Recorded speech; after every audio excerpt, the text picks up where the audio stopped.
बात ये जी कि वैसे भी ये बड़ी बात सादा है कि हम अगर आप लाहौर में हैं और आप कहें कि जी मुझे चाय चाहिए तो आपको आगे से सुनने को मिलता है पायन लस्सी पी लो।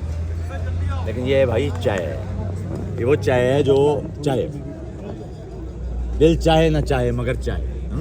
ये है चाय।